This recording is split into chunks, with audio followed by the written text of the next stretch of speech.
स्कंद पुराण में एक अतिसार गर्भित अति लाभदायक ज्ञान उपदेश कथा है, जिसे श्री राम ने अपने परम भक्त मित्र एवं शिष्य श्री हनुमान जी को अंतिम भेंट में दिया। तो चलिए जानते भगवान श्री राम ने हनुमान जी के लिए कौन से जीवन के आध्यात्मिक ज्ञान दिया है। मेरे प्रिय वायुनंदन, इस भौतिक संसार में जो जन्म ले चुके हैं, जो जन्म लेने वाले हैं, जो शरीर त्याग चुके हैं, उन सबको तथा अपने और पराये सभी कार्यों को मैं भली भांति जानता हूँ।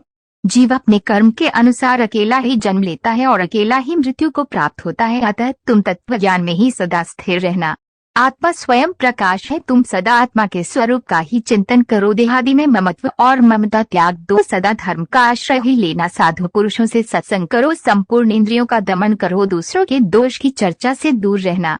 शिव और विष्णु देवों की सदा पूजा करना। सर्वदा सत्य शब्द कहो, आत्मा और परमात्मा की एकता और एक तत्व का अनुभव करो। राग और द्वेष से बंधकर जीव धर्म और अधर्म के वशीभूत होते हैं।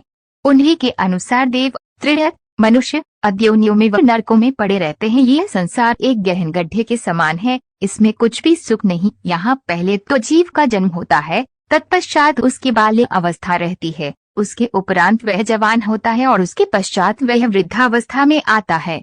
तदनंतर मृत्यु को प्राप्त होता है और मृत्यु पश्चात पुनः जन्म का कष्ट भोगता है। इस प्रकार ज्ञान के अभाव से ही मनुष्य दुख पाता है। अज्ञान की निवृत्ति हो जाने पर उसे उत्तम सुख की प्राप्ति होती है। अज्ञान की निवृत्ति ज्ञान से ही होती है। ज्ञान पर ब्रह्म परमात्मा का स्वरूप है। वेद ऋचा वाक्य के श्रवण और मनन से जो ज्ञान होता है वे विरक्त पुरुष को ही होता है। श्रेष्ठ अधिकारी को गुरुदेव की कृपा से भी ज्ञान होता है, यह सत्य है। संग्रह करना और संग्रह का अंत विनाश है, अधिक ऊंचे चढ़ने का अंत नीचे गिरना ही है।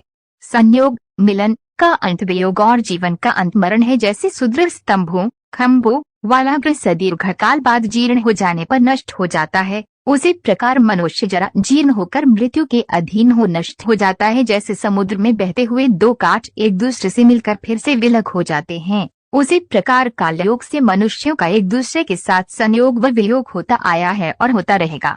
इसी प्रकार स्त्री, पुत्र, भाई, क्षेत्र और धन, ये सब कभी कुछ काल के लिए एकत्र होते और फिर अन्यत्र चले जाते हैं।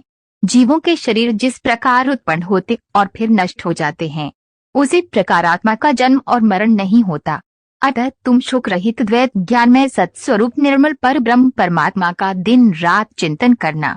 परम वीर सुहृदय हनुमान जी पृथ्वी पर आज भी साधना रखें और जहाँ भी जब भी कोई सरल सच्चे निर्मल हृदय से उन्हें या श्री राम को पुकारता है, हनुमान जी उनकी धर्मज और उचित याचिका पर कुछ न कुछ करते हैं। उनके भक्त कभी भी निराशा में नहीं